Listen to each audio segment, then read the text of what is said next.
my personal reading code, CosmicGlow01. It's also 11:41 on the timer. Please don't make this reading fit if it does not resonate. This is a very special reading. It is about, okay, so the question for the client is, how are they able to communicate better with their spirit team, their ancestors, on a one-on-one basis, and then any specific deities or energies that they could be working with.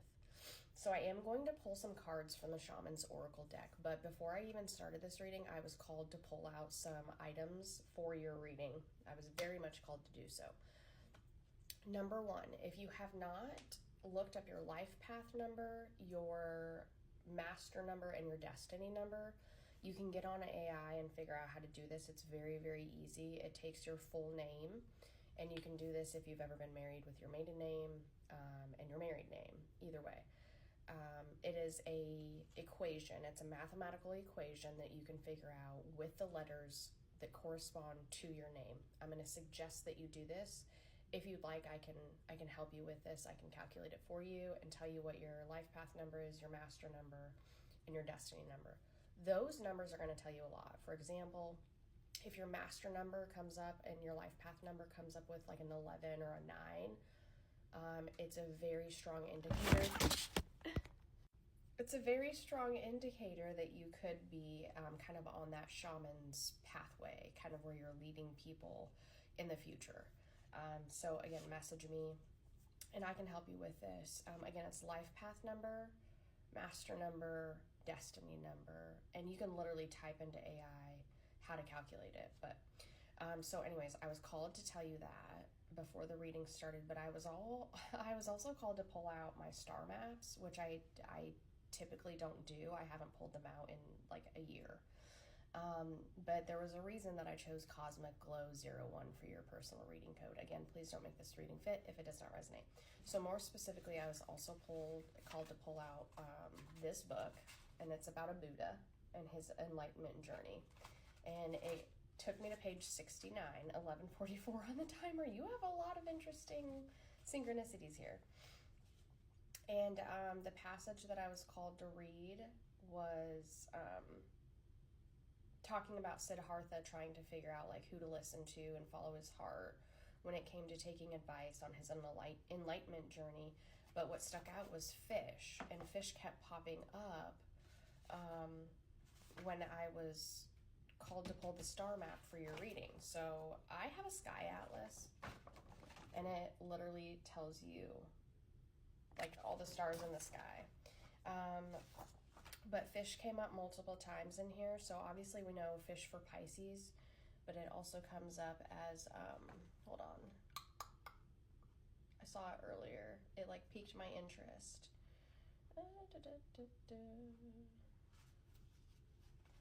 Oh, flying fish, the Volans, Volans. There's an interesting star that is talked about with Volans, Volans. It also, Ursa Major and Ursa Minor, these star constellations, Great Bear and Little Bear, are also going to be significant for you. And those, I think, are in the southern hemisphere of the Sky Atlas, so look at that. And then I was also called to read, where did it go? Yes, I was also called to read this passage to you about the binary star systems. So stars are going to be extremely significant for you. You may already feel this. I recently talked to someone yesterday that was talking about meditating with the stars, you know, sun, moon, earth elements. Maybe that's something for you to look into. I actually don't have as much knowledge about that piece of it, but this is what I was called to pull. The Algol, which is Algol, the Beta Persei, is the second brightest star in Perseus and the 60th brightest in the entire sky. Algol, Algol, is 93 light years away and can be found in the following astronomical position. Now, these numbers may be significant for you at some point, but its right ascension is 3 hours, 8 minutes, and 10.1 seconds. Its declination is 40, 57, 20. So it's like GPS coordinates for stars. Algol is often referred to as the demon star. Algol is an eclipsing binary star. This means that their orbital path is directly in sight, causing mutual eclipses. What is special about Algol is that its mutual eclipse occurs every 2 days, 20 hours, and 49 minutes, and due to it being so bright, this process can be witnessed with the naked eye. Don't get hung up on the demon star part. That's their terms. They like to put derogatory terms to something, but it's always the opposite. So this may be a very important star for you. But the star system is what I was heavily called to look at. If you don't have a sky atlas, maybe look at one on Google, because again, they're very important. And anyone listening to this channeled reading, again, please don't make it fit if it doesn't resonate. When we talk about spirit animals, or when we talk about signs and synchronicities for you to look into, it kind of talks about this, such as like the lupus star is pertaining to the wolf. When you talk about dolphins being like a spirit animal, it's actually talking about Delphinius, the star system. So I was called, before I even started channeling this reading, to look at those and bring them to your attention.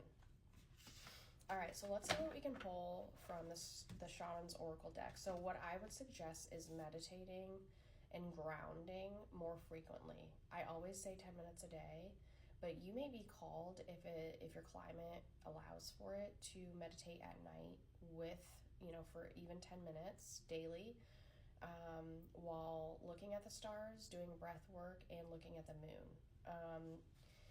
It is very interesting what can happen when you ground at night and interact with the moon and the stars. I've had some crazy personal experiences. So, Spirit, for CosmicGlow01, please help us with understanding how she can communicate with her spirit guides better, and any spirit guides that may call to her or him energy. Oneness, and in the infinity symbol. You may be called to more of the feminine goddesses as kind of your ancestors or spirit guides that can lead you in the right direction. It does show that movement is reversed here. So I would say that if you want to have more of a oneness with your spirit team, exercise and water are going to be extremely important.